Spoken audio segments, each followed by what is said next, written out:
Hello everyone, आज हम लोग एस्टेट टीजीटी साइंस 31 जुलाई 2025 को जो एग्ज़ाम हुआ है उसको सॉल्व करने वाले हैं।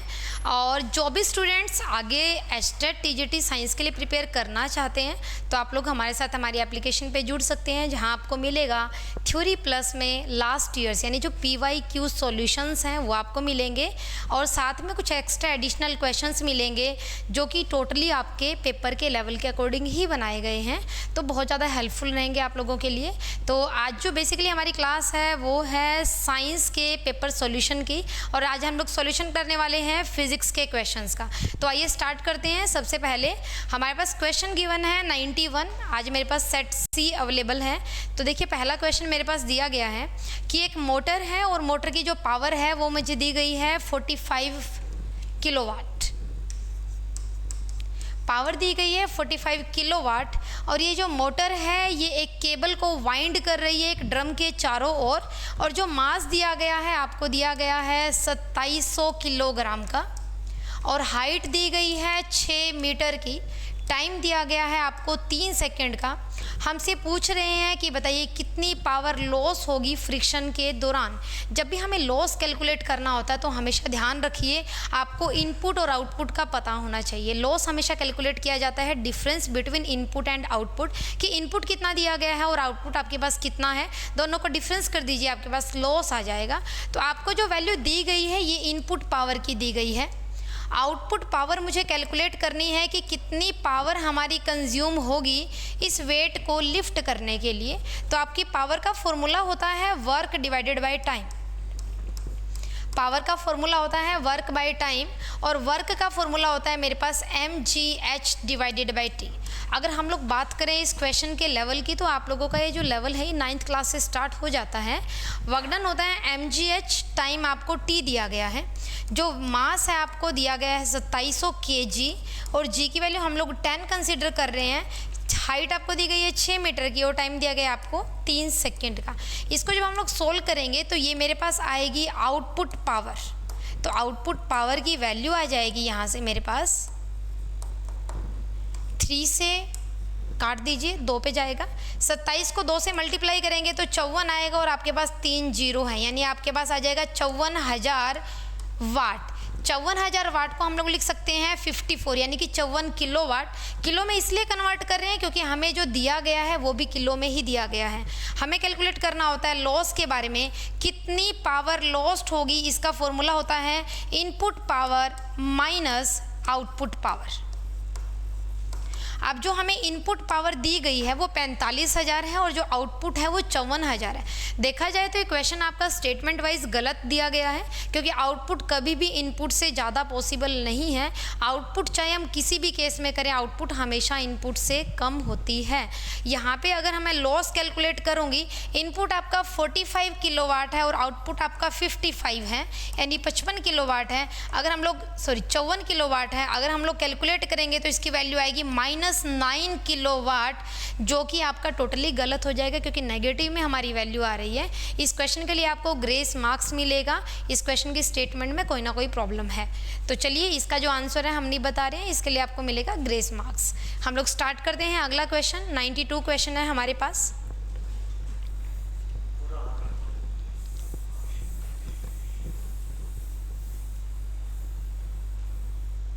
हम लोग स्टार्ट करते हैं हमारा नेक्स्ट 92 क्वेश्चन पे। 92 क्वेश्चन में हमें ये दिया गया है कि हमारे पास एक 200 न्यूटन का ब्लॉक है। एक ब्लॉक है 200 न्यूटन। आपको जब भी न्यूटन में वैल्यू दी गई होगी तो फोर्स होगा, और फोर्स और वेट एक ही बात है, हम लोग वेट भी बोल सकते हैं। 200 न्यूटन का एक ब्लॉक है जिसको एक इंक्लाइंड प्लेन पर रखा गया है। मैं थोड़ा डायग्राम से समझा दूं आपको। ये हमारे पास कोई इंक्लाइंड, कोई तिरछा प्लेन है जो हॉरिजॉन्टल के साथ एंगल बना रहा है हमारा 30 डिग्री का, और इस इंक्लाइन सरफेस के ऊपर एक ब्लॉक रखा गया है। ब्लॉक का जो वेट है, जो फोर्स है, वो 200 न्यूटन आपको दिया गया है। इसने कहा कि एक कॉर्ड को अटैच किया गया है। एक मेरे पास वायर है, एक कॉर्ड है, उसको अटैच किया गया है, और यहाँ पे एक पुली रखी गई है। इस वायर को पुली के थ्रू अटैच करके यहाँ पे कोई दूसरा मास लगाया गया है, आपका कोई दूसरा ब्लॉक यहाँ पे अटैच किया गया है। हमसे ये पूछ रहा है कि जो सेकंड ब्लॉक है इसका वेट हमें बताना होगा, यानी इसको कितना फोर्स नीचे की तरफ खींच रहा है उसकी वैल्यू हमें बतानी होगी। तो हमें ये पता है कि जब भी इंक्लाइंड सरफेस के ऊपर एक ब्लॉक रखा हुआ है और आपको एंगल दिया गया है तो हमेशा हम उसको दो कंपोनेंट्स में रिजोल्व करते हैं। कंपोनेंट में रिजोल्व करते हैं हम लोग कॉस में और साइन थीटा में। कॉस थीटा और साइन थीटा दो कंपोनेंट्स में रिजोल्व करते हैं। एंगल के साथ जो होता है वो हमेशा कॉस होता है और उसके परपेंडिकुलर वाला हमारा साइन की वैल्यू होती है। ये मेरे पास एक ब्लॉक है, इस ब्लॉक का जो वेट होगा वो वर्टिकली डाउनवर्ड डायरेक्शन में लगेगा। वेट को हम लोग बोलते हैं mg। इस ब्लॉक के बिल्कुल परपेंडिकुलर डायरेक्शन में होती है इसकी नॉर्मल रिएक्शन।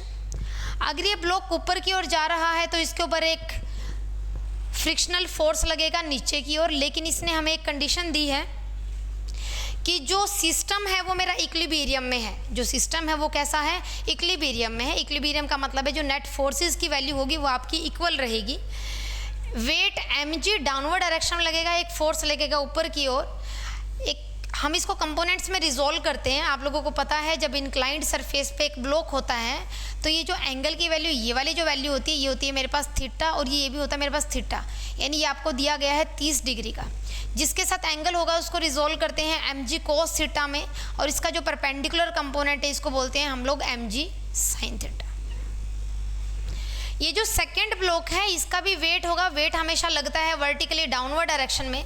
अगर वेट नीचे की ओर लगेगा तो ये जो स्ट्रिंग है इसके अंदर एक टेंशन लगेगी जो इसको ऊपर की ओर खींच रही होगी। सेम ऐसे ही अगर ये ब्लॉक आपका नीचे की ओर जाएगा तो इसके अपोजिट में भी एक टेंशन लगेगी जो कहाँ लग रही है, ऊपर की ओर लगेगी। हमें ये वेट कैलकुलेट करना है। वेट को कैलकुलेट करने का फॉर्मूला ये होगा, अगर हमारा सिस्टम इक्विलिब्रियम में है, अगर हमारा सिस्टम इक्विलिब्रियम में है तो जितना वेट वर्टिकली डाउनवर्ड लग रहा है उतना ही हमारा टेंशन में होगा, यानी कि mg = T होगा।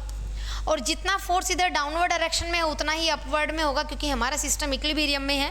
Then mg sin theta = T। तो यहाँ से हम लोग रिलेट कर सकते हैं कि ये जो वेट हमें कैलकुलेट करना है ब्लॉक का, इस वेट की वैल्यू आपके पास आ जाती है इनडायरेक्टली mg sin थीटा। यहाँ से हम लोग वैल्यू निकाल करके वैल्यूज पुट कर सकते हैं। ये जो mg है ये आपका वेट है, इसकी वैल्यू दी गई है आपको 200 न्यूटन। mg की वैल्यू आपको दी गई है। पहले वाले का जो मास है, जो फर्स्ट ब्लॉक है उसका मास आपको दिया गया है 200 न्यूटन। इनटू में साइन ऑफ एंगल की वैल्यू दी गई है 30 डिग्री। सो 200 इनटू में साइन 30 होता है 1/2।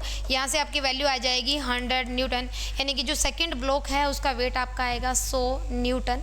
अगर ये कंसेप्ट आपको समझना है और क्वेश्चन की मैं बात करूँ तो ये क्वेश्चन आपका 11th क्लास से बेस्ड है। ये क्वेश्चन आपका मैकेनिक्स 11th क्लास के अंदर आप लोग पढ़ सकते हो। तो यहाँ पे हमारा आंसर आएगा 100 न्यूटन। तो चलिए नेक्स्ट क्वेश्चन पर चलते हैं।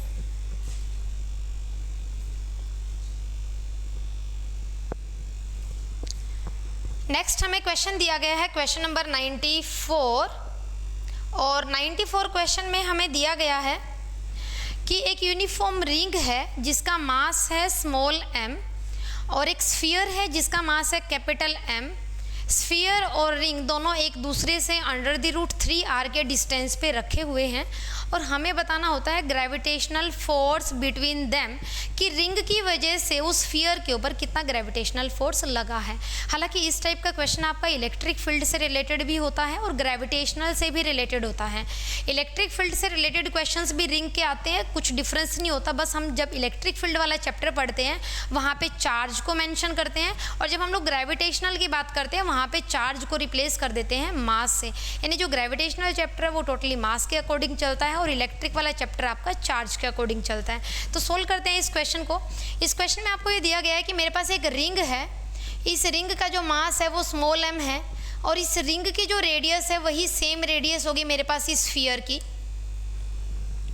रिंग और स्फीयर, ये मेरे पास कोई स्फीयर है। स्फीयर जो होता है वो कम्प्लीटली आपका थोड़ा सर्कुलर शेप में मिलेगा, रिंग आपको इस टाइप से थोड़ी लंबी शेप में मिलती है। ये रिंग है, रिंग की रेडियस r है, स्फीयर की रेडियस r है। इसका मास स्मॉल m होगा, इसका मास कैपिटल M है। दोनों को सेपरेट किया गया है √3r के डिस्टेंस है। दोनों के बीच का जो सेपरेशन है वो √3r दिया गया है, और आपसे पूछा है कि दोनों के बीच में फोर्स कितना होगा। तो यहाँ से आप लोग एक डायरेक्ट फॉर्मूला आपको याद रखना होगा। जब भी आपसे पूछा जाए किसी रिंग की वजह से स्फीयर के ऊपर, हमारे पास एक स्फीयर है जिसका मास m है, रिंग की वजह से स्फीयर के पास, यानी स्फीयर एक पॉइंट पे होगा, उसके ऊपर ग्रेविटेशनल फील्ड की वैल्यू क्या होती है? तो ग्रेविटेशनल फील्ड का फॉर्मूला होता है मेरे पास capital G mass of ring, और जितने डिस्टेंस से दोनों सेपरेटेड होगी उसकी वैल्यू आएगी, divided by radius of the ring, या स्फीयर आप बोल सकते हो, रिंग की जो रेडियस है, प्लस में कितने डिस्टेंस से उस रिंग को रखा गया है स्फीयर से, इसकी पावर हो जाएगी आपके पास 3/2। एक्चुअल में ये फॉर्मूला होगा, ये फॉर्मूला आपको याद रखना है। ये रिंग की वजह से किसी एक पॉइंट पर ग्रेविटेशनल फील्ड की वैल्यू होती है कैपिटल G, कैपिटल G, ये जो m होता है ये हमेशा रिंग का मास होगा, जो भी एग्जाम में दिया गया आपको यहाँ पे रिंग के मास की वैल्यू पुट करनी है, इनटू में डिस्टेंस, जितने डिस्टेंस है दोनों सेपरेटेड है, r² प्लस में x² raise to the power 3/2। ये ग्रेविटेशनल फील्ड है, लेकिन हमसे पूछा गया है फोर्स। आप हमेशा जब भी हम लोग फिजिक्स की बात करते हैं बेसिक्स से कंसेप्ट को आप यूज़ करिएगा तो आपका आंसर आराम से निकल जाएगा। फोर्स होता है मास इनटू में एक्सेलरेशन, तो यहाँ पे जो मास होगा वो किसके ऊपर कैलकुलेट करना है मुझे? स्फीयर के मास के ऊपर, तो स्फीयर का मास m होगा, इनटू में स्मॉल g आपका आ जाएगा, और g की ये वैल्यू है, वैल्यूज़ पुट करते हैं इसके अंदर हम लोग, तो वैल्यू आ जाएगी मेरे पास force is equals to capital M into में G की वैल्यू होती है G small m x divided by r² plus में x² raise to the power 3/2। यहाँ पे आप लोग वैल्यू पुट कर दिए, x को पुट करिएगा √3r, तो आपका आंसर आ जाएगा। सोल्व करते हैं। Capital M, capital G, small m, इनको बार बार छेड़ने की ज़रूरत नहीं है, इनको एक तरफ कर दीजिए, इनका कोई रोल नहीं है।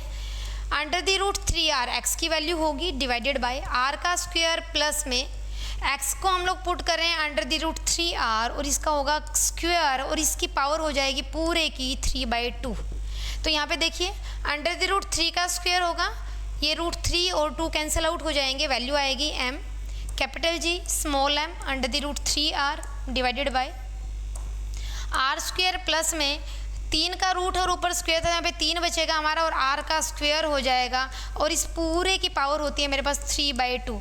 तो r² प्लस में 3r² आपके पास आ जाएगा 4r², और इस 4r² की पावर जब आप 3/2 करते हो, 4r² की पावर अगर हम लोग 3/2 करते हैं तो हम 4 को लिख सकते हैं 2 का स्क्वायर, 2 का स्क्वायर की पावर 3/2, 2 से 2 कैंसिल आउट, 2 की पावर 3 यानी कि 8, और r² और 1/2 कैंसिल आउट हो जाएगा, तो आपके पास आंसर आ जाएगा आपके पास 8r³। तो नीचे वाले पोर्शन को सोल्व करने के बाद मेरे पास वैल्यू आई है 8r³, तो इसको हम लोग कंप्लीट लिखते हैं। कंप्लीटली हम लोग इसको लिख रहे हैं, तो जो फोर्स होगा that is equal to capital M G small m √3r divided by, उसको सोल्व करने के बाद मेरे पास आया था 8r की पावर 3, तो r से एक r कैंसिल आउट हो जाएगा, √3 डिवाइडेड बाय 8, कैपिटल G थोड़ा एडजस्ट कर लेते हैं इसको, डिवाइडेड बाय r²। ये आपका आंसर हो जाएगा। ये हमारे पास आया है force due to a ring on a sphere, sphere के ऊपर कितना फोर्स लगेगा किसी रिंग की वजह से, ये आपका आंसर हो जाएगा। तो यहाँ पे हमारा जो ऑप्शन है वो हो जाएगा ऑप्शन नंबर 2 आपका करेक्ट है। तो नेक्स्ट हम लोग चलते हैं नेक्स्ट क्वेश्चन की तरफ।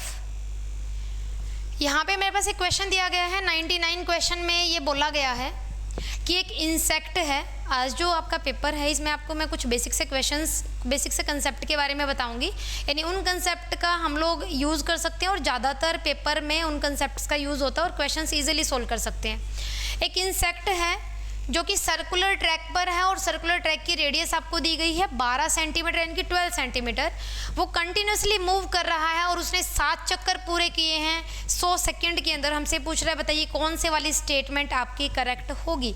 तो सबसे पहले जो पैरामीटर दिए गए हैं उनको लिखते हैं। आपको रेडियस दी गई है 12 सेंटीमीटर, इसको मीटर में कन्वर्ट नहीं करना है क्योंकि हम ऑप्शंस की तरफ जाएंगे। ऑप्शन अगर ध्यान से देखें तो सेंटीमीटर में ही है, तो इसको एज इट इज़ रहने देते हैं।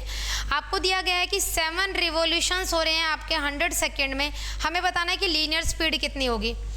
आपके 7 रिवॉल्यूशंस इन 100 सेकेंड, ये आपको क्या दिया गया है? ये आपको लीनियर फ्रीक्वेंसी दी गई है, ये आपको लीनियर फ्रीक्वेंसी दी गई है।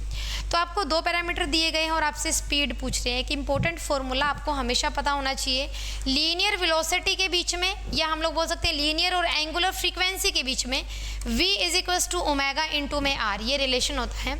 v is equals to omega into में r, ओमेगा होता है एंगुलर फ्रीक्वेंसी और v होती है मेरे पास लीनियर वेलोसिटी, या इसको हम लोग एंगुलर वेलोसिटी भी बोल सकते हैं, दोनों के बीच में रिलेशन होगा। हमसे पूछ रहा है कि v की वैल्यू बताइए, तो v होता है ओमेगा इंटू r, ओमेगा होता है एंगुलर फ्रीक्वेंसी, इसको हम लोग लिख सकते हैं 2 पाई इंटू में लीनियर, यानी कि 2 pi multiple of linear frequency into में r। इस क्वेश्चन को हम एक बेसिक तरीके से भी कर सकते हैं, डिस्टेंस अपॉन टाइम कर देंगे तो भी वेलोसिटी आ जाएगी। बस ये क्वेश्चन हमारा बहुत इंपॉर्टेंट है, फॉर्मूला बहुत इंपॉर्टेंट है।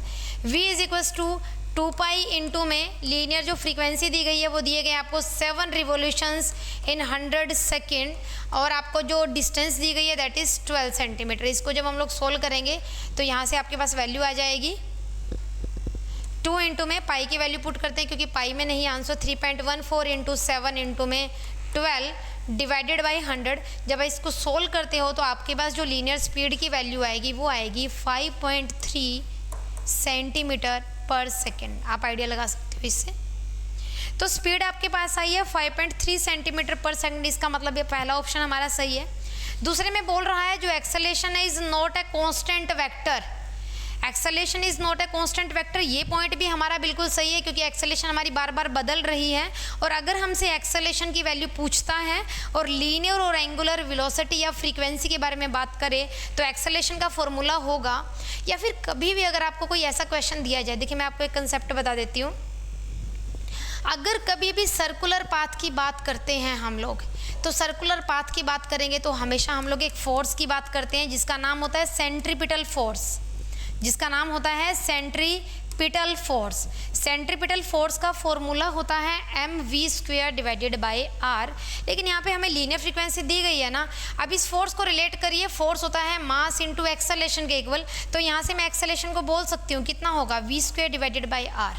इस टाइप से अगर कभी भी क्वेश्चन आ जाए कि आपको लीनियर वेलोसिटी दी गई है और एक्सेलेरेशन पूछ रहे हैं तो ये लगा सकते हैं।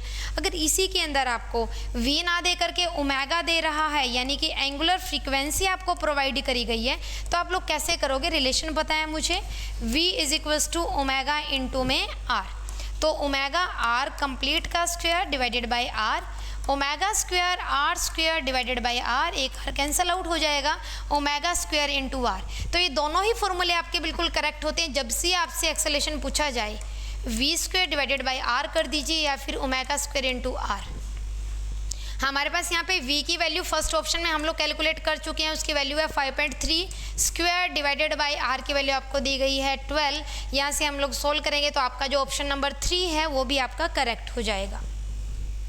जो ऑप्शन नंबर 3 है, जो एक्सेलेरेशन होगी उसकी वैल्यू आ जाएगी आपके पास 2.3 सेंटीमीटर पर सेकेंड स्क्वायर। तो इस क्वेश्चन का जो आंसर होगा बोथ ए बी और सी, यानी कि first second and third all are correct. इसका जो आंसर है वो आपका हो जाएगा डी ऑप्शन।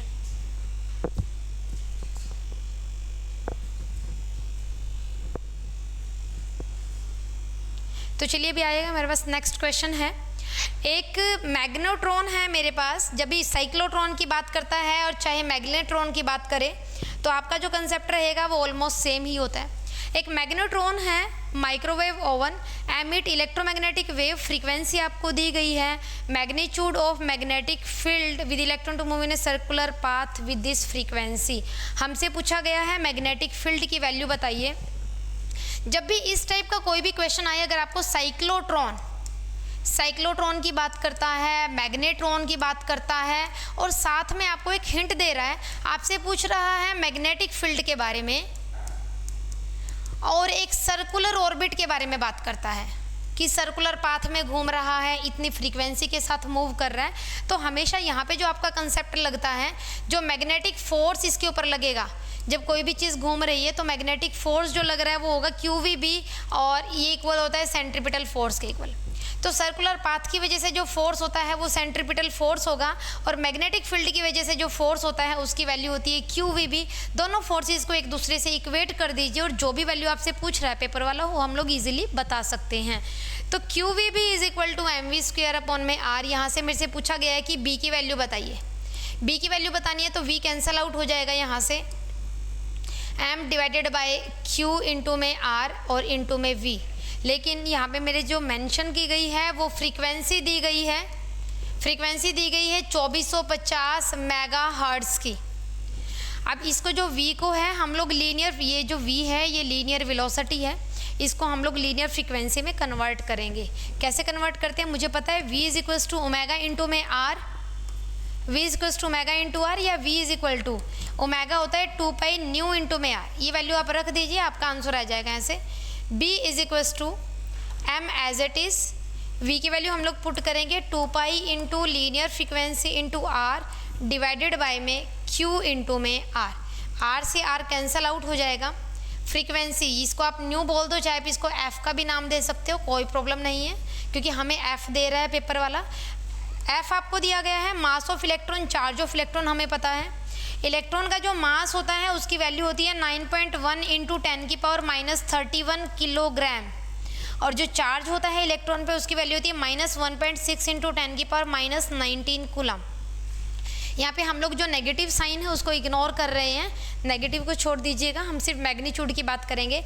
अगर यहाँ पे हम लोग m की वैल्यू पुट करते हैं, m की वैल्यू पुट कर दीजिए यहाँ पे 9.1 इंटू 10 की पावर माइनस 31 इंटू में 2 इंटू में पाई की वैल्यू पुट कर दीजिए 3.14 इंटू फ्रीक्वेंसी आपको दी गई है 2450 मेगा बोल रहा है, तो मेगा का मतलब होता है 10 की पावर 6 यानी 10 की पावर 6 डिवाइडेड बाय चार्ज जो दिया गया है वो है 1.6 इंटू 10 की पावर माइनस 19।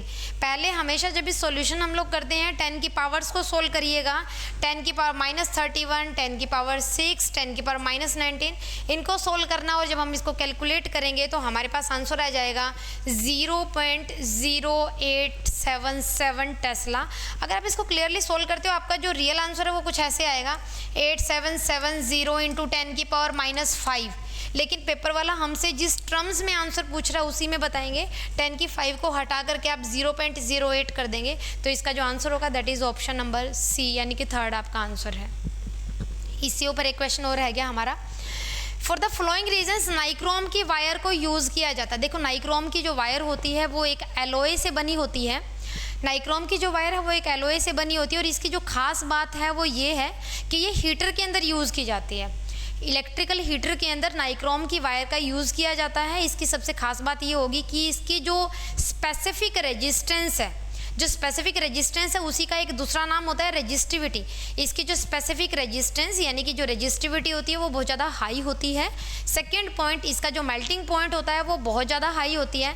थर्ड, इसकी खास बात ये होती है कि इतना ईजिली ऑक्सीडाइज नहीं होती, यानी जब इसको हम लोग हीट करते हैं, हीटिंग करते हैं तो इजीली ऑक्सीडाइज नहीं होती है। तो यहाँ पे हम लोग ऑप्शंस देखेंगे। इसने कहा कि जो नाइक्रोम की वायर है उसका यूज़ किया जाता है क्योंकि उसका मेल्टिंग पॉइंट हाई है, ये पॉइंट बिल्कुल ठीक है। उसकी रेजिस्टिविटी बोल दें, और चाहे रेजिस्टिविटी के बजाय ये अगर हमें वर्ड यूज़ करता है स्पेसिफिक रेजिस्टेंस, एक ही बात है। स्पेसिफिक रेजिस्टेंस और रेजिस्टिविटी एक ही बात होती है, दोनों ही सही है।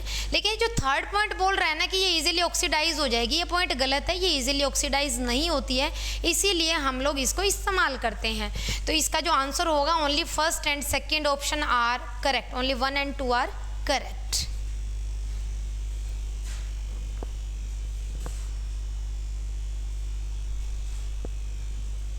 देखिए नेक्स्ट क्वेश्चन में हमारा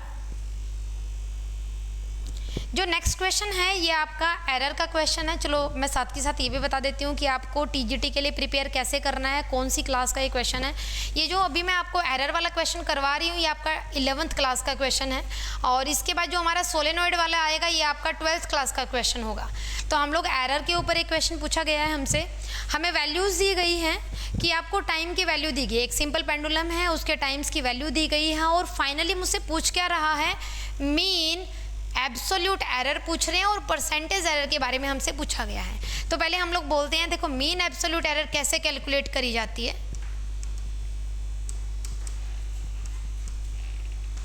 सबसे पहले हम लोग करते हैं मीन। पहले हम लोग क्या करते हैं, मीन करते हैं। मीन में मुझे 5 वैल्यूज़ दी गई हैं, पांचों वैल्यूज़ को जोड़ना है और 5 से भाग करना है। मीन को कैलकुलेट करने का मेथड होता है, जितनी वैल्यूज़ आपको दी गई हैं सभी को ऐड करिए और उतने से ही डिवाइड कर दीजिए।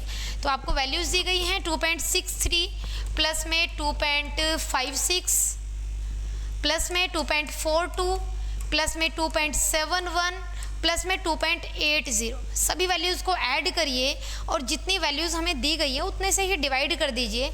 इसका मीन आपका निकल जाएगा। तो इसकी वैल्यू होती है आपके 2.624, अप्रोक्सीमेटली इतनी वैल्यू आपका मीन आ जाएगी। इसके बाद हमसे पूछ रहा है कि एब्सोल्यूट एरर कैलकुलेट करिए। एब्सोल्यूट एरर, अब एब्सोल्यूट एरर जो होती है, मेरे पास जो ट्रू वैल्यू है और जो मेरा जो मीन वैल्यू आई है, इन दोनों का जो डिफरेंस की जो मेजर्ड वैल्यू होती है, ट्रू वैल्यू और मेजर्ड वैल्यू दोनों के बीच का जो डिफरेंस होता है वो मुझे एब्सोल्यूट एरर के बारे में बताएगा। तो हर किसी की एब्सोल्यूट एरर मुझे निकालनी पड़ेगी। 2.63 में से हमें माइनस करना होगा 2.624 को, यानी कि जो मेरी वैल्यू आई है मीन के बाद, इसका रिजल्ट हम लोग कैलकुलेट करेंगे। दूसरी वैल्यू होगी 2.56 मल्टीप्लाई बाई 2.624, इसकी वैल्यू कैलकुलेट करेंगे। 2.42 माइनस में 2.624, 2.71 माइनस में 2.624, 2.80 माइनस में 2.624, ये सभी वैल्यूज़ हम लोग कैलकुलेट करेंगे। इनकी वैल्यूज़ आएगी अप्रोक्सीमेटली 006, 0.062, 0.204, 0.086, 0.176, अप्रोक्सीमेटली नियर अबाउट ऐसा रहेगा आपका। अब क्या करना है हमें, जब भी मेथड होगा कि आपसे पूछा क्या गया है, हमसे पूछा गया है मीन एब्सोल्यूट एरर करिए। मैंने पहले आपको एक नॉर्मल सा मीन निकाल करके बताया, उसके बाद हमने एब्सोल्यूट एरर कैलकुलेट करी है। अब ये जो एब्सोल्यूट एरर मेरे पास आई है, इन सभी का मीन करना है, तो आपके पास आंसर आ जाएगा मीन एब्सोल्यूट एरर का। मीन एब्सोल्यूट एरर, ये जो एब्सोल्यूट एरर कैलकुलेट करते हैं, ट्रू में से मेजर्ड वैल्यू को माइनस करना होता है। अभी इनका मीन का मतलब है इन सभी को, इन पांचों को जोड़ो और 5 से भाग कर दो तो आपका आंसर आ जाएगा। सभी को हमें ऐड करना है।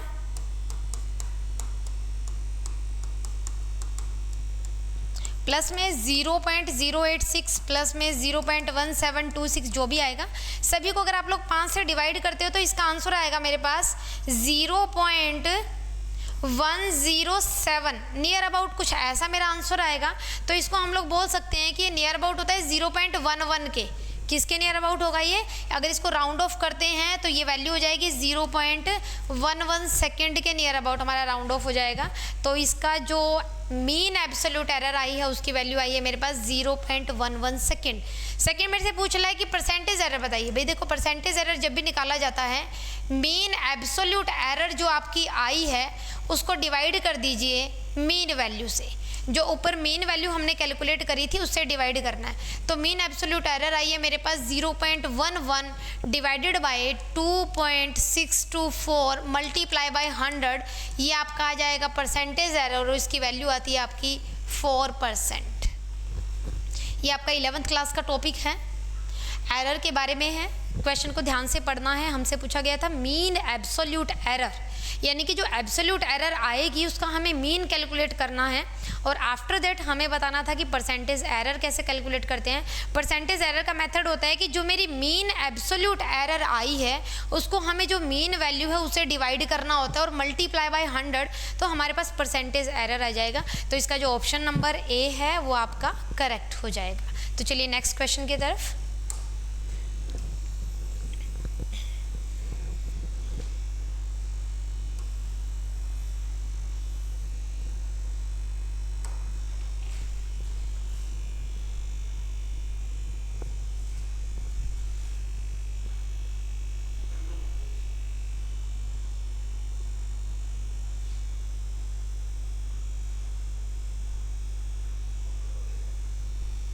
देखिए, अभी जो क्वेश्चन है हमारा, जो नेक्स्ट क्वेश्चन है,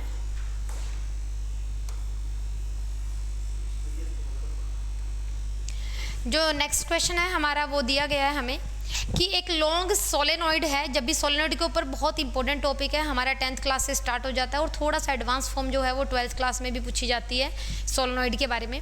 एक सोलेनॉइड है जिसके अंदर number of turns per unit length आपको दिया गया है 500 और क्रॉस सेक्शनल एरिया दिया गया है आपको 4 सेंटीमीटर स्क्वायर का, और हमसे करंट भी दिया गया है और पूछ रहे हैं कि इलेक्ट्रिक फील्ड जो इंड्यूस हुआ है उसकी वैल्यू हमें बतानी है। देखो पहले मैं आपको बेसिक फॉर्मूले बता देती हूँ इसके लिए। जब भी हमसे सोलेनॉइड की बात करता है, सोलेनॉइड की वजह से जो मैग्नेटिक फील्ड की वैल्यू होती है वो होती है म्यू नॉट इंटू में एन इंटू में आई। म्यू नॉट एक मैग्नेटिक परमिएबिलिटी कांस्टेंट होता है जिसकी वैल्यू फिक्स होती है मेरे पास 4 पाई इंटू में 10 की पावर -7, और जो एन होते हैं that is equal to number of turns per unit length, कि कितने नंबर ऑफ टर्न आपको दिए गए हैं एक यूनिट लेंथ में, और आई आपको मेंशन करता है करंट के बारे में कि कितना करंट फ्लो करता है सोलेनॉइड के अंदर। तो पैरामीटर देखते हैं हमें क्या क्या दिए गए हैं। बी की वैल्यू हमें पता है, तो इससे हमें क्या निकालना है, हमें निकालना होगा इंड्यूस्ड इलेक्ट्रिक फील्ड। पहले फॉर्मूले समझ लेते हैं कैसे कैलकुलेट करेंगे। इलेक्ट्रिक फील्ड अगर मुझे कैलकुलेट करना है इंड्यूस इलेक्ट्रिक फील्ड, तो इसका फॉर्मूला होता है EMF divided by 2 pi r. Solenoid के केस में EMF divided by 2 pi r. तो इससे पहले मुझे EMF कैलकुलेट करनी होगी। EMF जो होती है उसका रिप्रेजेंटेशन होता है फाई बी, जो मैग्नेटिक EMF होती है उसका रिप्रेजेंटेशन होता है फाई बी। इसकी वैल्यू होती है मैग्नेटिक फील्ड इनटू में एरिया। कितनी मैग्नेटिक फील्ड लाइंस कितने एरिया को क्रॉस करती हैं उसको हम लोग मैग्नेटिक फ्लक्स बोलते हैं, और फ्लक्स को जब मैं डेरिवेटिव कर देती हूँ विद रिस्पेक्ट टू टाइम तो वो मेरे पास EMF बन जाता है विद नेगेटिव साइन। सॉरी, अभी क्लियर लिख रहे हैं। EMF होता है -d∅/dt। इसको छोड़ दीजिए एक बारी के लिए।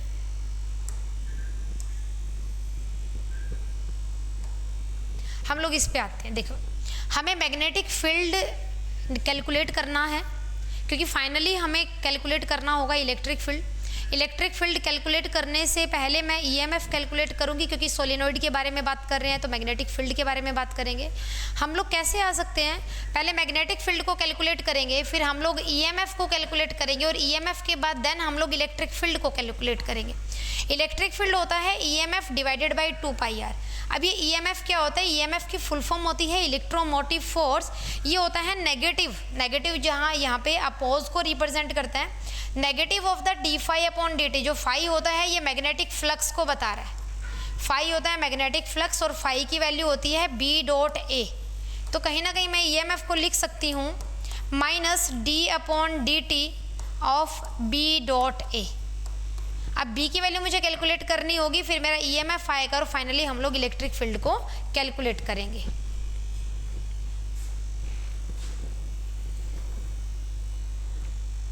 देखिए हमें जो वैल्यूज़ दी गई हैं, number of turns per unit length मुझे दिए गए हैं 500, और एरिया दिया गया है मुझे 4 सेंटीमीटर स्क्वायर का, और हमें वैल्यूज़ दी गई हैं करंट अपॉन टाइम यानी कि di/dt हमें दिया गया है 100 ampere per second. 100 ampere per second. Magnitude of induced EMF पूछ रहे हैं, अगर रेडियस है 2 सेंटीमीटर की तो इस रेडियस के लिए हमसे EMF पूछा गया है, तो EMF हम तभी निकालेंगे, सॉरी इंड्यूस्ड इलेक्ट्रिक फील्ड पूछा गया है, इलेक्ट्रिक फील्ड तभी निकालेंगे EMF divided by 2 pi r, और EMF कैलकुलेट करने के लिए EMF होता है -d∅/dt divided by 2 pi r, और इसकी वैल्यू होती है -d/dt। फ्लक्स होता है मेरे पास B.A divided by 2 pi r. B की वैल्यू जब हम लोग पुट करेंगे d/dt, B की वैल्यू होती है म्यू नॉट NI, एरिया आपको दिया गया है, डिवाइडेड बाई 2 पाई आर। हम लोग डायरेक्ट फॉर्मूले में ही वैल्यूज़ पुट करेंगे। नेगेटिव को इग्नोर कर सकते हैं, अगर हमें नेगेटिव में नहीं दे रखा है ऑप्शंस कोई भी, तो म्यू नॉट N और जो ये d/dt है हम लोग I के साथ ले लेते हैं, इनटू में area divided by 2 pi r. देखिए अब हमें क्या करना है कि डायरेक्ट इलेक्ट्रिक फील्ड के लिए इस फॉर्मूले में वैल्यूज़ को पुट करना होगा, तो हमारा आंसर आ जाएगा। तो इलेक्ट्रिक फील्ड की वैल्यू होगी मेरे पास, म्यू नॉट की वैल्यू होती है 4 पाई इंटू 10 की पावर -7। नंबर ऑफ टर्न्स आपको दे रखे हैं 500, di/dt की वैल्यू आपको दे रखी है 100, एरिया आपको दे रखा है भाई 4 सेंटीमीटर स्क्वायर है, इसको मीटर में कन्वर्ट करिए। 4 इंटू में 10 की पावर -2 का सेंटीमीटर को मीटर में कन्वर्ट करना है, तो ये मीटर स्क्वायर में वैल्यू आ जाएगी, यानी कि 4 इंटू में 10 की पावर -4 मीटर स्क्वायर। तो यहाँ पे एरिया की वैल्यू होगी 4 इंटू में 10 की पावर -4 मीटर स्क्वायर में वैल्यू आ गई आपकी, डिवाइडेड बाय 2 इंटू में पाई की वैल्यू होती है 3.14 इंटू में आर की वैल्यू जो रेडियस है वो किसके अबाउट 2 सेंटीमीटर होगी, तो 0.02 इसको हम लोग मीटर लिखेंगे। मीटर में कन्वर्ट करना है क्योंकि जो आपको ऑप्शंस दे रखे हैं वो स्टैंडर्ड यूनिट्स के हिसाब से दे रखे हैं। ये सभी वैल्यूज़ हैं, अभी हम लोग इनको क्या करेंगे, सोल्व करेंगे। 10 की पावर्स को अलग से सोल्व करना है, बाकी फैक्टर्स को अलग से सोल्व करना है। तो यहाँ से जो ईएमएफ की वैल्यू आएगी वो आ जाएगी आपकी 2 इंटू में 10 की पावर -4 वोल्ट पर मीटर, क्योंकि मीटर में हमसे पूछा गया है। ये क्वेश्चन जो है ये थोड़ा सा कनेक्टेड क्वेश्चन है, लेकिन बिल्कुल बेसिक और इजी क्वेश्चन है ये आपका। ये इस क्वेश्चन में आपको 12th क्लास का जो मैग्नेटिज्म चैप्टर है वहाँ से उठाया गया है। हमसे पूछ रहा है, देखो इसी क्वेश्चन के अंदर हमारे 3 से 4 क्वेश्चन छुपे होते हैं, इसी से हमसे अलग अलग तरीके से कई बार क्वेश्चन पूछता है। देखो इस क्वेश्चन में आपसे क्या पूछ सकता था, जो सारे पैरामीटर्स हैं इनको दे करके मैग्नेटिक फील्ड की वैल्यू पूछ सकता है कि बताइए सोलेनोइड का मैग्नेटिक फील्ड कितना होगा, μ0 इंटू एन इंटू में आई। आपसे सेपरेटली फ्लक्स के बारे में पूछ सकता है कि फ्लक्स कितना होगा, फ्लक्स की वैल्यू होती है कितना मैग्नेटिक फील्ड है कितने एरिया में होगा। आपसे ईएमएफ पूछ सकता है, ईएमएफ आ जाएगा आपका d∅ डिवाइडेड बाय dt। और फाइनली इसने हमसे एक ही क्वेश्चन में 3 से 4 चीज़ें एक साथ पूछ रखी हैं। और फाइनल मुझे जो बताना था वो बताना था इलेक्ट्रिक फील्ड। इलेक्ट्रिक फील्ड होता है कि जो इंड्यूस्ड ईएमएफ है, क्योंकि हमें इंड्यूस्ड इलेक्ट्रिक फील्ड बताना है, जो इंड्यूस्ड ईएमएफ है divided by 2πr। Induced EMF की वैल्यू पहले हमें कैलकुलेट करनी पड़ेगी, उसके बाद 2πr से डिवाइड करना है। तो इसका जो फाइनल आंसर आएगा दैट इज़ बी, 2 इंटू में 10 की पावर -4 वोल्ट पर मीटर। देखिए जो नेक्स्ट क्वेश्चन है हमारा ये बिल्कुल ही इजी क्वेश्चन है और ये आपका एनसीईआरटी बेस्ड क्वेश्चन है। ये जो क्वेश्चन उठाया गया है ये 10th क्लास से उठाया गया है। ये 10th में भी होता है हमारा और 12th में भी आता है। बहुत इजी क्वेश्चन है, बिल्कुल डायरेक्ट एनसीईआरटी का क्वेश्चन है ये हमारा। एक इलेक्ट्रिक बल्ब है जिसकी वोल्टेज दी गई है 220 वोल्ट। एक बल्ब है मेरे पास 220 वोल्ट पे ऑपरेट कर रहा है और इसकी जो पावर है वो दी गई है 100 वाट की। इसने कहा क्या हम लोग इस बल्ब को अगर 110 वोल्ट पे ऑपरेट करवाएं तो पावर कितनी होगी। अगर सेम बल्ब को 110 वोल्टेज सप्लाई की जाती है, 110 वोल्ट पे ऑपरेट करवाएं तो बताइए इसकी पावर कितनी होगी। तो आपको फॉर्मूला पता होना चाहिए। देखो दोनों ही केस में जो रेजिस्टेंस रहेगा वो आपका सेम रहेगा। इस टाइप के केस में जो रेजिस्टेंस है वो आपका सेम रहेगा। पावर और वोल्टेज और रेजिस्टेंस के बीच में रिलेशनशिप होता है। वैसे पावर का फॉर्मूला होता है V into I square into r, v square divided by r, ये फॉर्मूला होते हैं। लेकिन मुझे जो उठाना है वो ये वाला फॉर्मूला लेना है, P is equal to v square by में आर। पहली टर्म के हिसाब से जो पावर है वो है 100 वाट, वोल्टेज दी गई आपको 220 और आर की वैल्यू हमें नहीं पता कितनी होगी।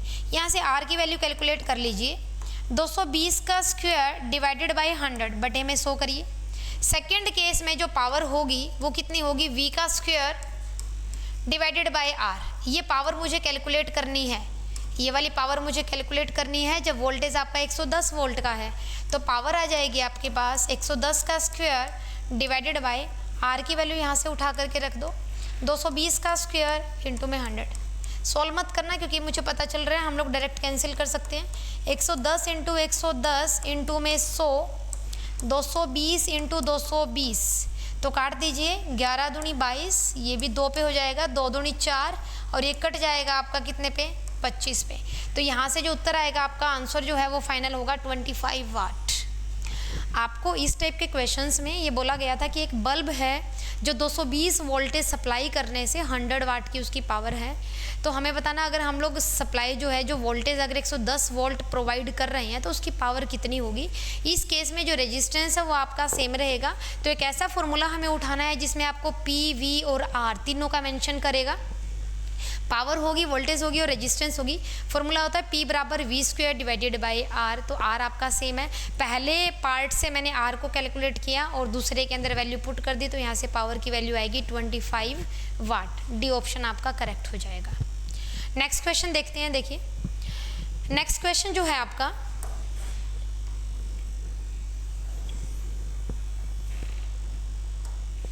नेक्स्ट क्वेश्चन में बोला गया है एक 50 न्यूटन की स्लेड है। जो स्लेड होती है वो एक ऐसा व्हीकल होता है जो बर्फ़ पे चलता है, जो बर्फ़ पे चलता है, एक ऐसा व्हीकल होता है। इसने कहा कि उसका जो फोर्स है वो 50 न्यूटन है। एक हॉरिजॉन्टल सरफेस के ऊपर वो रखा गया है और उसको 10 न्यूटन के फोर्स से खींच रहे हैं जब तक कि वो चलना ना स्टार्ट कर दे।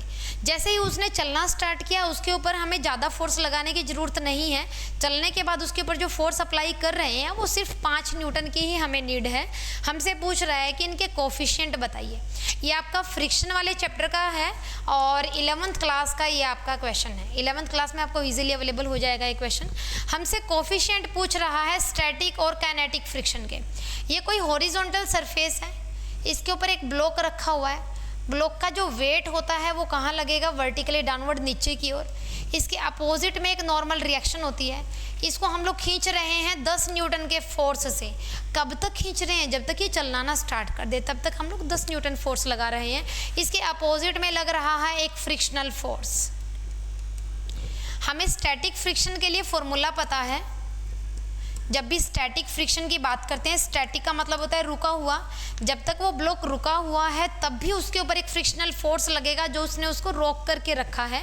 तो फ्रिक्शनल फोर्स के लिए हमारे पास वैल्यू होती है F is equal to mu into में R। Frictional force is equal to coefficient into में नॉर्मल रिएक्शन। तो यहाँ से म्यू की वैल्यू निकालनी होगी तो F डिवाइडेड बाई R। अगर स्टैटिक निकालना है तो static force divided by R, static coefficient आ जाएगा। अगर काइनेटिक निकालना है तो काइनेटिक के लिए हो जाएगा काइनेटिक में कितने फोर्स की नीड है divided by it's normal reaction. तो हमें पता है स्टैटिक फ्रिक्शन के लिए जब कोई चीज़ रुकी हुई होती है तो उसके ऊपर जो फ्रिक्शनल फोर्स लगेगा वो स्टैटिक फ्रिक्शन होता है, और जब वो चल रही होती है तो हम उसके ऊपर जो फोर्स लगेगा वो काइनेटिक फ्रिक्शन, काइनेटिक बोल सकते हो, डायनामिक भी आप लोग बोल सकते हो। तो म्यू एस की वैल्यू हो जाएगी, जब रुका हुआ है तो कितना फोर्स लग रहा है? 10 न्यूटन का लग रहा है। और नॉर्मल रिएक्शन यानी कि जो वेट है उसका कितना हो रहा है हमारे पास? इसने कहा कि एक 50 न्यूटन का स्लेड है। अगर जो 50 न्यूटन अगर वेट होगा, इसके अपोजिट में ही नॉर्मल रिएक्शन होती है। इनकी इक्वेशन बनती है mg is equal to r। दोनों की जो वैल्यू है कितना है? 50 न्यूटन आपको दी गई है। तो r की वैल्यू आपको दी गई है 50 न्यूटन की। तो 10 डिवाइडेड बाई 50 1.5, 0.2 आपका स्टैटिक फ्रिक्शन आ जाएगा। काइनेटिक फ्रिक्शन की वैल्यू होती है हमारे पास, काइनेटिक में जो फोर्स है, चलने के बाद जो फोर्स है वो सिर्फ 5 न्यूटन ही लगाने की ज़रूरत है, और जो नॉर्मल रिएक्शन होगी दैट इज़ 50 न्यूटन सेम, क्योंकि ब्लॉक तो सेम है। तो यहाँ से आपके पास आंसर आ जाएगा 1/10। तो इसकी वैल्यू आएगी 1/10 यानी कि 0.1। तो देखो आंसर चेक करिए, 0.2 और 0.1। आपका जो ऑप्शन नंबर सेकंड है दैट इज़ करेक्ट। ये फ्रिक्शन में से है, स्टैटिक और काइनेटिक फ्रिक्शन में से आपका क्वेश्चन है। बिल्कुल इजी क्वेश्चन था।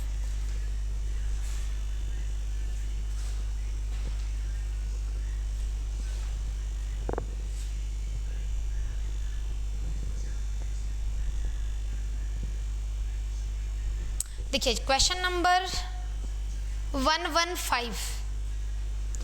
क्वेश्चन नंबर 115 में आपको क्या दिया गया है?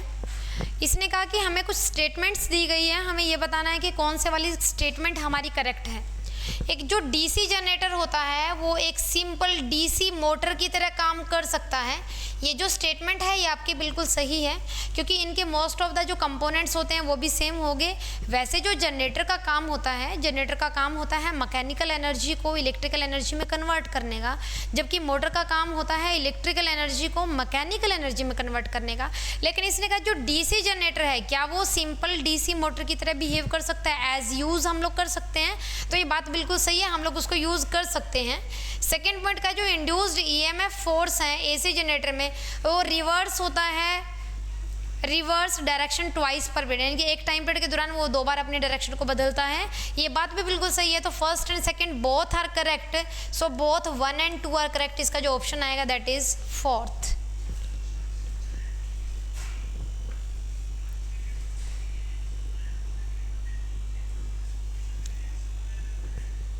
देखिए नेक्स्ट क्वेश्चन आपको दिया गया है 118। ये जो क्वेश्चन है आपका, इसने कहा, ये बिल्कुल एक बेसिक क्वेश्चन है, जरूरी नहीं इसके लिए हमें कंसेप्ट बताओ, हम नॉर्मल भी निकाल सकते हैं। एक बैलून है, एक एल्टीट्यूड पर उसको छोड़ा गया है, एक हाइट पर उसको छोड़ा गया है, और जिस हाइट पर वो है उसकी डेंसिटी आपको दी गई है। तो जो एयर की डेंसिटी है वो दी गई है आपको 0.90 किलोग्राम पर मीटर क्यूब। इस एल्टीट्यूड यानी कि इस हाइट पर जो बैलून का वॉल्यूम है, वॉल्यूम आपको दिया गया है 20 मीटर क्यूब, और इसको बैलून को फिल किया गया है हीलियम के साथ, और जो हीलियम की डेंसिटी है that is equal to 0.178 kilogram per metre cube. इसने का जो वेट है बैलून का जो वेट है वो कितना है, 88 न्यूटन है। बैलून का जो वेट है वो 88 न्यूटन है। हमें ये बताना है कि वो कितने लोड को सपोर्ट कर सकता है इस एल्टीट्यूड पर, यानी कि इस लेवल पर। देखो कितने लोड को वो सपोर्ट कर सकता है, इसके लिए हमें क्या करना होगा, जो बैलून है कितने लोड को सपोर्ट करेगा, उससे पहले मुझे ये देखना होगा कि बैलून के ऊपर कितने टाइप के फोर्सेस लग रहे हैं। बैलून का अपना एक वेट है, बैलून का अपना एक वेट है, जिस वेट की वजह से वो वर्टिकली डाउनवर्ड आएगा, लेकिन इसके अपोजिट में उसके ऊपर एक फोर्स लगेगा। और बैलून का जो बैग है उसका भी अपना एक वेट है। तो यहाँ पे हम लोग 3 टाइप की चीज़ों की बात कर रहे हैं, और कितना सपोर्ट करेगा वो लोड को, उस लोड के सपोर्ट के, यानी कि जो लोड को सपोर्ट कर रहा है उस फोर्स की वैल्यू अगर मुझे निकालनी है तो मुझे ये पता है कि 2 फोर्स तो नीचे की ओर लगेंगे, कि जो बैलून का जो वेट है, जो बैलून बैग का जो वेट है वो भी नीचे की ओर लगेगा, और जो mg है वो भी डाउनवर्ड लगेगा, लेकिन एक फोर्स होगा जो इससे अपोजिट डायरेक्शन में लगेगा। जो ऊपर की ओर लगेगा वो एयर की वजह से लगेगा, एयर रेजिस्ट कर रही है, वो फोर्स जाएगा आपका ऊपर की ओर। एयर की वजह से जो फोर्स लगेगा वो ऊपर की ओर होगा, जबकि बैलून का जो बैग का जो वेट है वो कहाँ लगेगा, डाउनवर्ड, और बैलून का जो खुद का जो वेट है वो कहाँ लगेगा, डाउनवर्ड। तो हमें इस टाइप से निकालना है। एयर का जो फोर्स है, एयर की वजह से जो वेट है उसमें से आपको माइनस करना है बैग माइनस में दिस। ये मैं बोल सकती हूँ कि 2 फोर्स वर्टिकली डाउनवर्ड होंगे और एक फोर्स आपका ऊपर की ओर होगा। तो जो फोर्स वर्टिकली डाउनवर्ड है उन दोनों को जोड़ दो और उनको ऊपर वाले फोर्स में से घटा दो, क्योंकि बैलून हमारा एल्टीट्यूड पर है, तभी टिका हुआ है जब ऊपर वाला फोर्स आपका ज़्यादा होगा। तो कितना लोड ये ले सकता है, इसकी वैल्यू हम लोग पुट करेंगे। फोर्स यानी कि वेट, W होता है आपके पास m इंटू में g। मास की वैल्यू क्या होगी, यहाँ पे मेरी जो वैल्यूज़ है वो डेंसिटी और वॉल्यूम में है, तो मुझे पता है कि density is equal to mass upon में वॉल्यूम। दिस इम्प्लाइज मास हो जाएगा आपके पास डेंसिटी इंटू में वॉल्यूम। तो पहले तो इस फॉर्मूले को याद रखना है, डेंसिटी इंटू वॉल्यूम इंटू में ग्रेविटी, रो v इंटू में g। एयर की वजह से अगर मुझे फोर्स कैलकुलेट, या फोर्स या वेट कुछ भी बोल सकते हो, फोर्स अगर मुझे कैलकुलेट करना है तो एयर की डेंसिटी होगी और वॉल्यूम इन एयर और आपका ग्रेविटी हो जाएगा। अगर मुझे बैलून के लिए, यानी कि बैलून के अंदर हीलियम गैस भरी हुई है, उस हीलियम की वजह से जो फोर्स होगा, जो वेट होगा, उसकी वैल्यू हो जाएगी डेंसिटी ऑफ हीलियम, वॉल्यूम और इंटू में ग्रेविटी। दोनों की वैल्यूज़ हमें सोल्व करनी है। तो लोड निकालने के लिए मुझे पहले एयर की वजह से जो फोर्स लग रहा है उसको कैलकुलेट करना होगा। एयर की जो डेंसिटी है that is equal to 0.90। Unit system ठीक दे रखा है, हमें बदलने की ज़रूरत नहीं है। वॉल्यूम जो है वो आपको दे रखा है 20 का, और जो ग्रेविटी है उसको आप 9.8 भी मान सकते हो, आपको दिया गया है। ग्रेविटी आप 10 भी मान सकते हो, 9.8 भी मान सकते हो। इसको हम लोग सोल्व करेंगे। सोल्व करने के बाद ये वैल्यू जो हमारी अप्रोक्सीमेटली 176 कुछ आएगी। सिमिलरली हम लोग जो हीलियम गैस भरी हुई है उसकी वजह से कैलकुलेट करेंगे। हीलियम की डेंसिटी हो जाएगी आपके पास 0.178 इंटू में 20 इंटू में 9.8। इसको आप लोग सोल्व करना है। इसको सोल्व करने के बाद हमारी जो वैल्यू आएगी वो आपकी बनेगी 34.92। और बैलून का जो बैग है उसका जो वेट आपको दे रखा है वो 88 न्यूटन का दे रखा है। 2 फोर्स आपके नीचे की तरफ लगेंगे और एक फोर्स आपका ऊपर की तरफ लगेगा। तो जो नेट आएगा मेरे पास रिजल्ट, इसमें जो नेट लोड मेरे पास आएगा, जो नेट लोड आएगा यहाँ पे मेरे पास एयर की वजह से जो है 176 माइनस में जो बैग का वेट है वो 88 है प्लस में, और हीलियम की वजह से जो वेट है वो है मेरा 34.92। इसको जब आप लोग सोल्व करोगे 176 में से इन दोनों को माइनस करोगे तो आपका नियर अबाउट जो आंसर बनेगा वो 53.1 आएगा। आपका जो आंसर बनेगा वो 53.1 आएगा। इस टाइप का क्वेश्चन पेपर में कई बार पूछते हैं कि मेरे पास एक स्फीयर है या मेरे पास एक बैलून है, उसके ऊपर 3 तरीके के फोर्स एग्जिस्ट हो रहे हैं। अगर वो ऊपर जा रहा है तो एयर की वजह से भी एक फोर्स होगा, अगर वो नीचे आ रहा है तो बैलून के अंदर जो गैस भरी हुई है उसकी वजह से, वेट की वजह से डाउनवर्ड आएगा, और जो बैग है जिसके अंदर वो गैस हमने फिल कर रखी है हीलियम, उस बैग का भी अपना एक वेट है जिसकी वजह से वो डाउनवर्ड आता है। तो बैग के वेट की वजह से भी डाउनवर्ड आएगा, हीलियम की वजह से भी डाउनवर्ड आएगा। उन दोनों वेट को मुझे जोड़ना है क्योंकि दोनों ही फोर्स है जो नीचे लग रहे हैं। एयर वाला फोर्स उसको ऊपर ले जा रहा है, तो ऊपर वाले में से नीचे वालों को माइनस कर देना, आपका नेट लोड आ जाएगा कि वो कितने लोड को सपोर्ट करता है। फाइनल इसका आंसर होगा आपके पास ऑप्शन नंबर 3।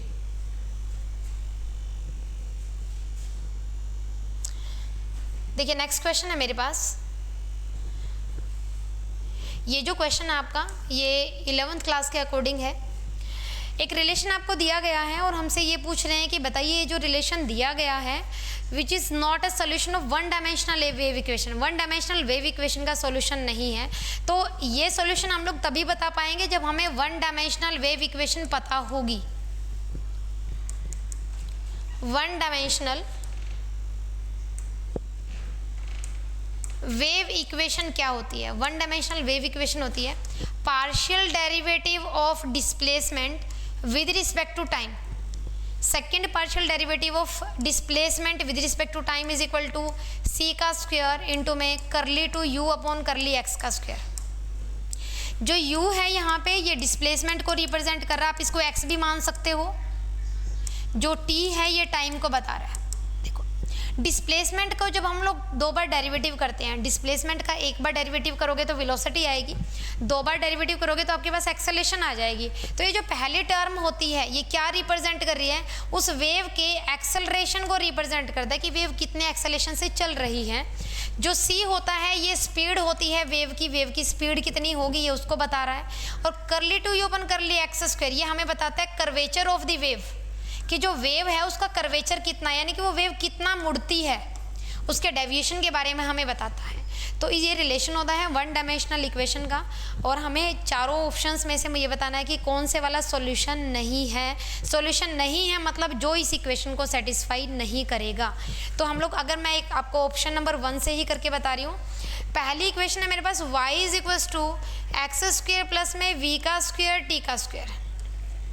अगर मैं क्वेश्चन के अकॉर्डिंग देखूँ तो इसको आप लोग y भी मान सकते हो, इसको y मान लीजिए, इसको y मान लीजिए। इसका एक बार अगर मैं डेरिवेटिव करती हूँ विद रिस्पेक्ट टू x तो आएगा 2x। अगर इसका हम लोग दूसरी बार डेरिवेटिव करते हैं, डेरिवेटिव में क्या होती है, पावर आगे आ जाती है, एक पावर कम हो जाती है। 2 एज इट इज़ है, x की पावर 1 है, 1 आगे आ जाएगी और x की पावर हो जाएगी 0। किसी भी नंबर की पावर 0 1 होती है तो ये आएगा मेरे पास 2।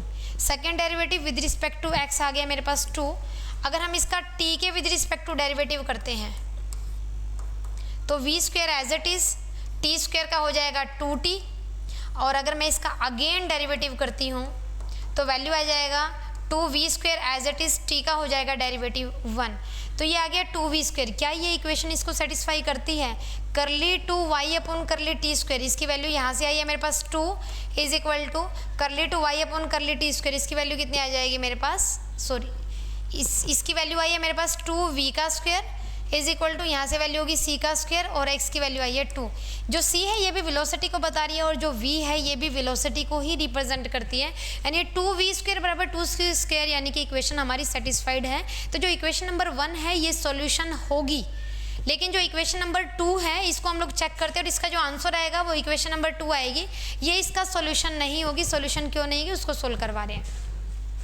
आपको इक्वेशन दी गई है y is equals to x square minus v की पावर 3 और t का स्क्वायर। इसको डेरिवेटिव करिए 2 बारी विद रिस्पेक्ट टू x। पहली बार डेरिवेटिव करेंगे तो आंसर होगा 2x, दूसरी बार with respect to x derivative करेंगे तो आंसर हो जाएगा आपका 2।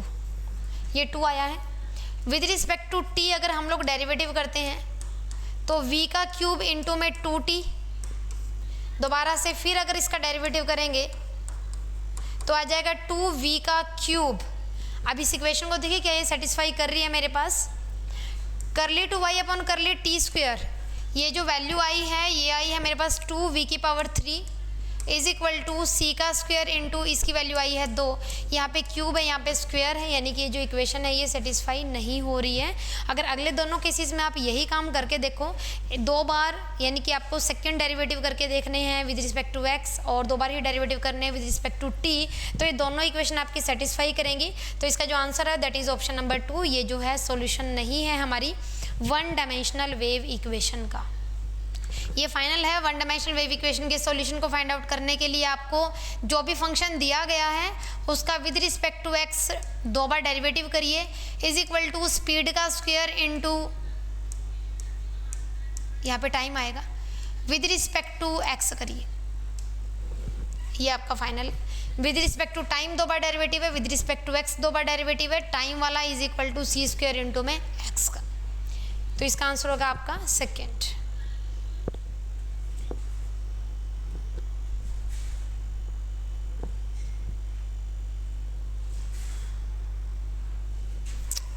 देखिए जो नेक्स्ट क्वेश्चन है वो है आपका ऑप्टिक्स में से।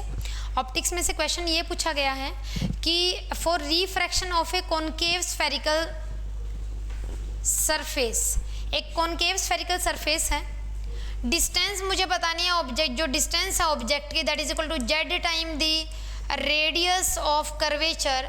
अगर इमेज रियल बनेगी तो मुझे जेड की वैल्यू बतानी है। देखो ये आपका जो टॉपिक है ये 12th क्लास का टॉपिक है, ऑप्टिक्स में से है। इसके लिए डायरेक्ट आपको रिजल्ट भी दिए गए हैं कि जब रे ऑफ लाइट रेयर से डेंसर मीडियम में जाएगी या डेंसर से रेयर में जाएगी तो कॉनकेव और कॉन्वेक्स 2 तरह के हमारे पास स्फेरिकल सरफेसेज होते हैं। इसने कॉनकेव सरफेस की बात करी है।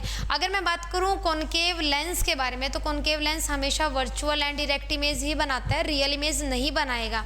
रियल ये बोल रहा है कि रियल इमेज बनानी है, वो तभी पॉसिबल हो सकती है हमारी। ये मेरे पास कोई कॉनकेव सरफेस है, इधर हम लोग मान रहे हैं ग्लास और इधर हम लोगों को मानना पड़ेगा एयर, यानी कि जब ray of light denser to कहाँ जाएगी, रेयर मीडियम में ट्रेवल करेगी, तभी जा करके हमारी जो इमेज है वो रियल बनने के चांसेस हैं, यानी रियल बन सकती है। तो कॉनकेव स्फेरिकल सरफेस के लिए जब भी ray of light denser to rarer medium में मूव करती है, डेंसर टू रेयर मीडियम में मूव करती है in case of concave spherical surface, क्योंकि अगर मैं इधर रेयर मानती हूँ इधर डेंसर मानती हूँ तो रेयर से डेंसर में जब रे ऑफ लाइट जाएगी तो वो नॉर्मल की तरफ मुड़ती है, और जब डेंसर से रेयर में जा रही है तो वो अवे फ्रॉम द नॉर्मल जाएगी। इसके लिए हमारा रिजल्ट है, हमारे पास एक रिजल्ट होता है डेंसर टू रेयर के लिए 1/v minus 1/u is equal to 1/f, इतना तो हम सबको पता है। इसका जो फाइनल रिजल्ट होता है μ1 माइनस μ2। आइए μ1 और μ2 जो होते हैं रिफ्रैक्टिव इंडेक्स होते हैं। μ1 रिफ्रैक्टिव इंडेक्स होता है एयर का और μ2 रिफ्रैक्टिव इंडेक्स होता है मेरे पास ग्लास का।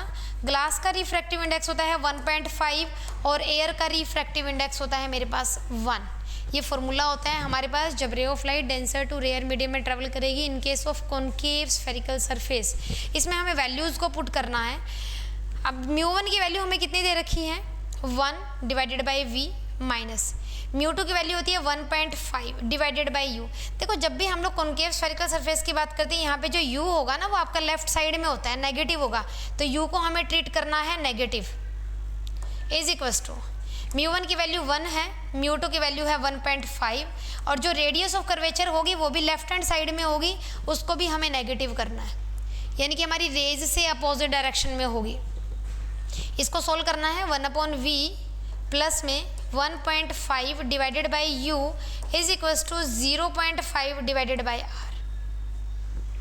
1 में से 1.5 को माइनस करेंगे तो माइनस का 0.5 और माइनस ही नीचे है, तो ये रिलेशनशिप मेरे पास अभी आया है।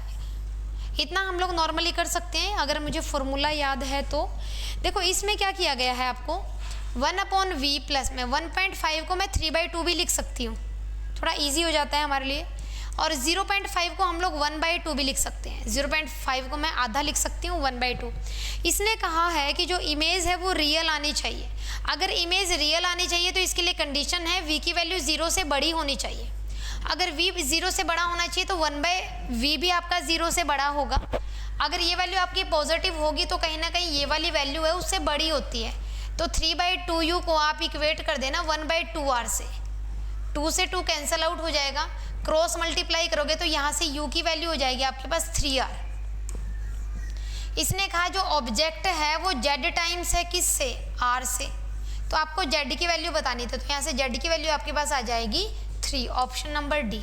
इसके लिए आपको फॉर्मूला याद होना चाहिए। अगर आपको फॉर्मूला याद है तो फॉर्मूले में आपको वैल्यूज़ पुट करनी होगी। μ1 जो है वो एयर का रिफ्रैक्टिव इंडेक्स है और जो μ2 है वो ग्लास का रिफ्रैक्टिव इंडेक्स है। ये आपका 12th क्लास का टॉपिक है। इसका जो फाइनल आंसर है वो आएगा 3।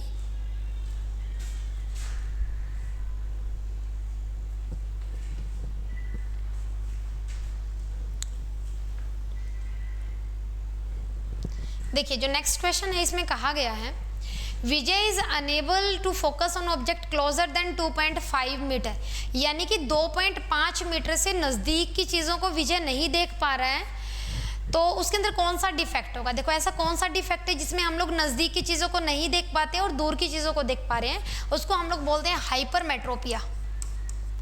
हाइपरमेट्रोपिया इसका दूसरा नाम होता है लॉन्ग साइटनेस।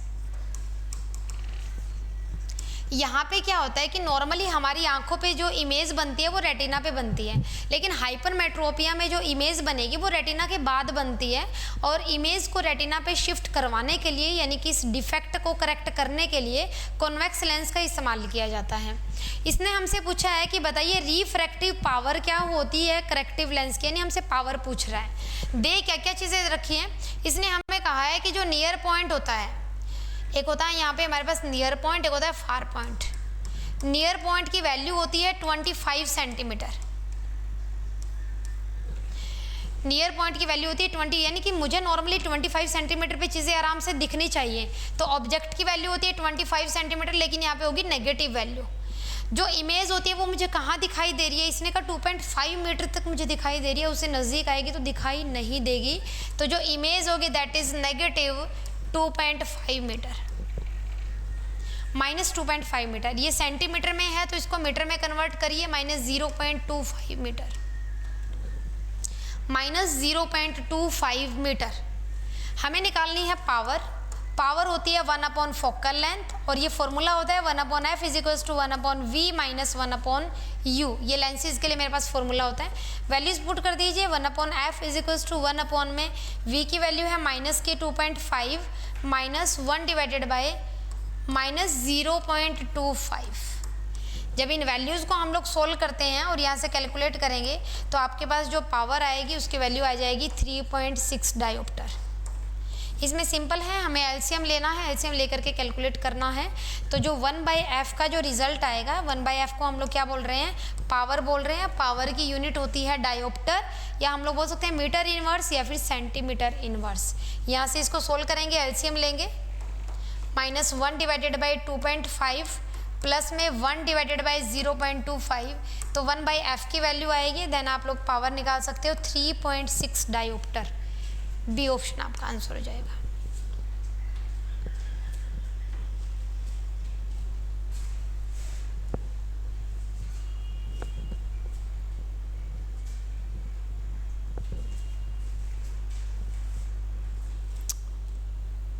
देखिए नेक्स्ट क्वेश्चन है आपका, क्वेश्चन नंबर 138 है।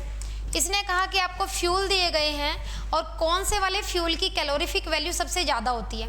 कैलोरीफिक वैल्यू का मतलब होता है कि जब हम किसी फ्यूल को कम्प्लीटली बर्न करते हैं, यानी कि कंबस्शन करते हैं, जब कोई फ्यूल कम्प्लीटली कंबस्शन करता है तो कितनी अमाउंट ऑफ हीट वहाँ से रिलीज़ होती है, उसको कैलोरीफिक वैल्यू कहा जाता है। और हर एक सब्सटेंस की अपनी अलग अलग कैलोरीफिक वैल्यूज़ होती हैं। तो सबसे ज़्यादा कैलोरीफिक वैल्यू होती है हाइड्रोजन की, सबसे ज़्यादा कैलोरीफिक वैल्यू होती है आपके पास हाइड्रोजन की। इनकी टेबल होती है, इनका पैटर्न होता है याद का।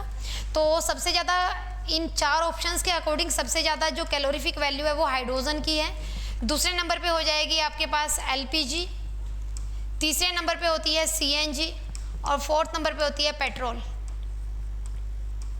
ये ऑर्डर है इन चारों का कैलोरीफिक वैल्यू का। सबसे ज़्यादा कैलोरीफिक वैल्यू होगी हाइड्रोजन की, फिर एलपीजी, सीएनजी, पेट्रोल। हाइड्रोजन की कैलोरीफिक वैल्यू होती है लगभग 150 किलो जूल पर किलोग्राम। इसकी वैल्यू होती है अप्रोक्सीमेटली 55 किलो जूल पर केजी। इसकी वैल्यू होती है अप्रोक्सीमेटली 50, और इसकी होती है अप्रोक्सीमेटली 45 किलो जूल।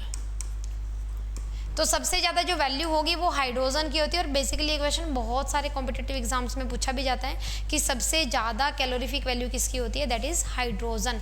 इसका आएगा आपका ऑप्शन नंबर 4। नेक्स्ट क्वेश्चन है मेरे पास 139 क्वेश्चन।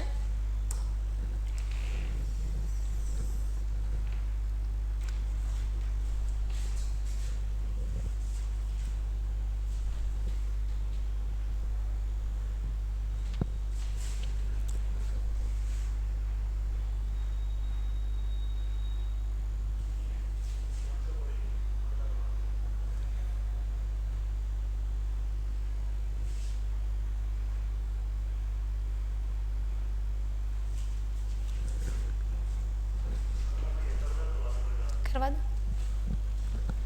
तो देखिए नेक्स्ट क्वेश्चन है हमारा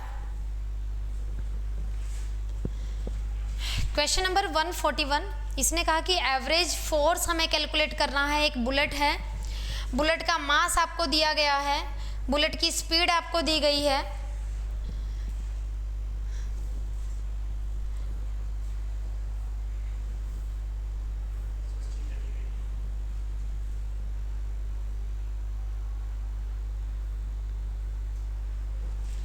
आपको आना पड़ेगा।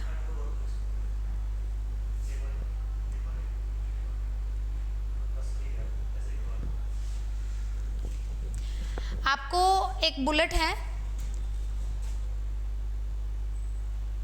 बुलेट का मास जो है वो है 16 ग्राम का। उसको मूव की, एक बुलेट है जिसका मास है 16 ग्राम, 16 ग्राम उसका मास है। उसकी जो स्पीड है वो है 260 मीटर पर सेकेंड की। उसको पेनिट्रेट किया गया है एक ब्लॉक से, और वो पेनिट्रेट करती है, जो डिस्टेंस कवर की है पेनिट्रेशन के दौरान that is 12 centimetre, 12 centimetre.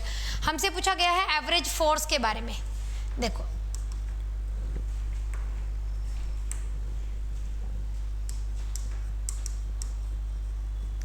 Average force हम लोग कैसे कैलकुलेट करते हैं,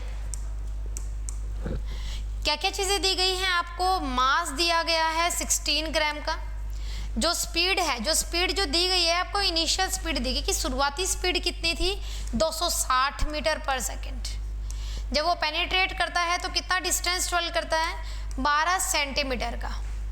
हमसे पूछ रहे हैं कि एवरेज फोर्स बताइए। तो एवरेज फोर्स कैलकुलेट करने से पहले यहाँ पे हम लोग अप्लाई करेंगे work energy theorem.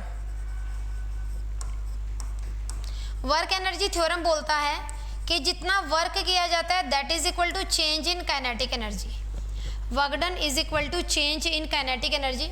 Change in kinetic energy का मतलब होता है कि फाइनल काइनेटिक एनर्जी माइनस में इनिशियल काइनेटिक एनर्जी।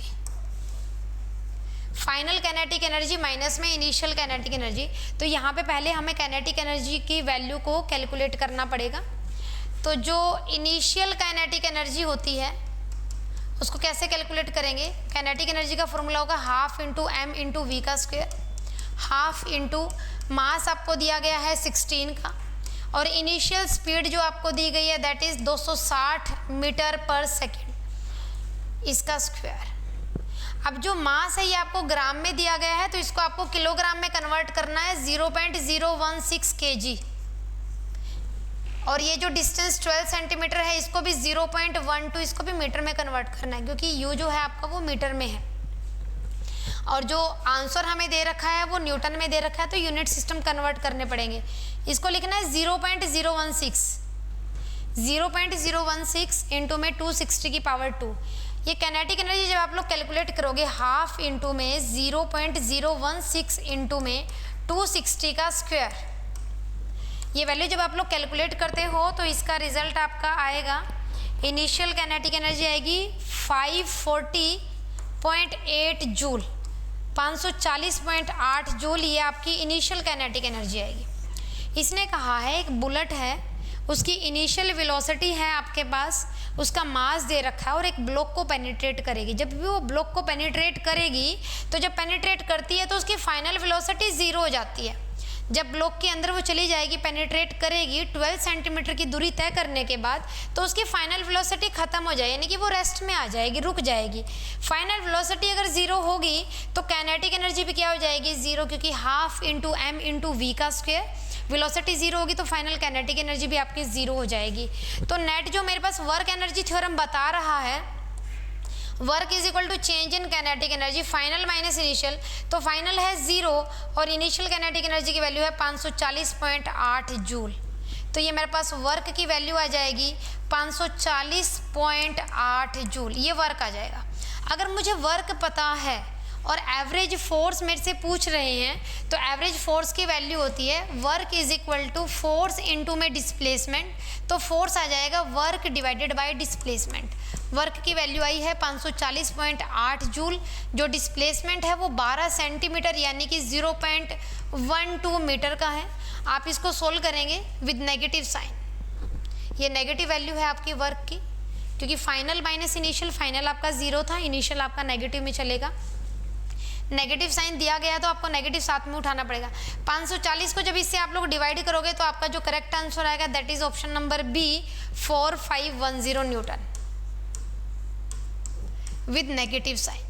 आपको एक चीज़ ध्यान रखनी है, इसमें दोनों ही आपको ऑप्शंस दिए गए हैं, पॉजिटिव और नेगेटिव, लेकिन हमारा जो फाइनल आंसर आएगा वो नेगेटिव वाला आएगा। इस क्वेश्चन में आपको मास दिया गया है, इनिशियल स्पीड दी गई है, फाइनली जब बुलेट पेनिट्रेट करेगी तो उसकी फाइनल स्पीड 0 हो जाएगी, तो फाइनल काइनेटिक एनर्जी भी 0 हो जाएगी। According to work energy theorem जो वर्क होगा that is equal to initial kinetic energy with negative. तो जो इनिशियल की वैल्यू आई है उसको आपको डिवाइड करना है डिस्प्लेसमेंट से, तो आपका फोर्स आ जाएगा। तो इस क्वेश्चन का आंसर होगा ऑप्शन नंबर बी।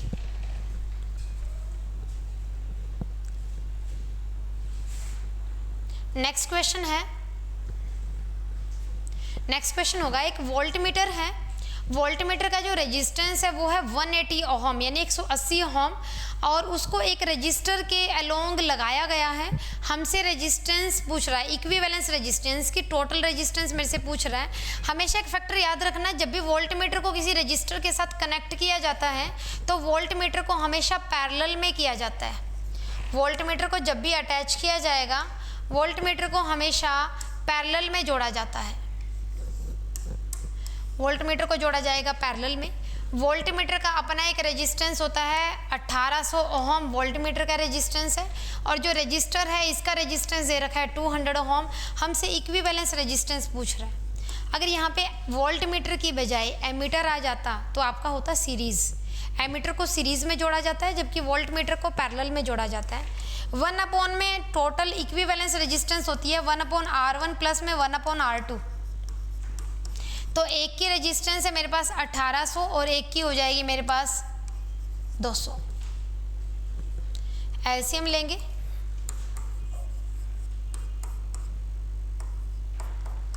दस बटे में 1800, 1 0 गई, 1/180। ये जो वैल्यू आई है ये आपकी आई है 1/R इक्विवेलेंस। हमें 1/R नहीं निकालना, मुझे टोटल इक्विवेलेंस रेजिस्टेंस निकालनी है, तो इसको उल्टा कर देना, 180 आपका आंसर हो जाएगा, रेसिप्रोकल कर देना। तो इस क्वेश्चन का आंसर हो जाएगा आपका ऑप्शन नंबर ए यानी कि 180 ओहम आपका फाइनल आंसर होगा।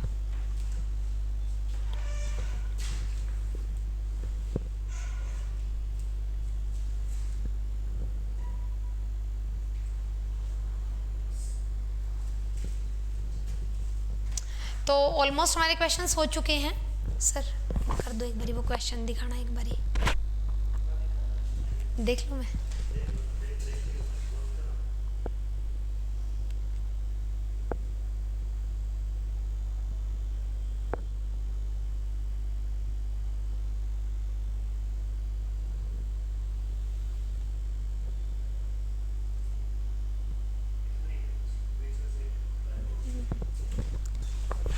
इसमें से देख लो क्या।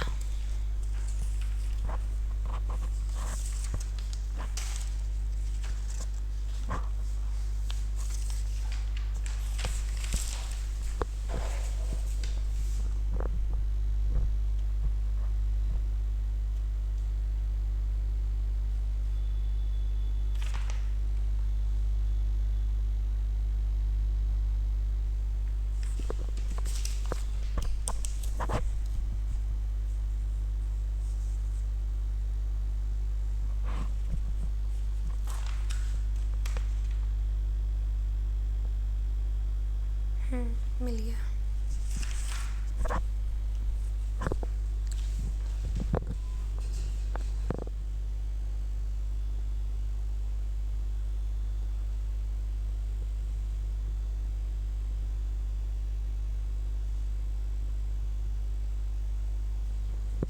देखिए इसी शीट में हमारे दो क्वेश्चंस और रहते हैं। एक क्वेश्चन है हमारा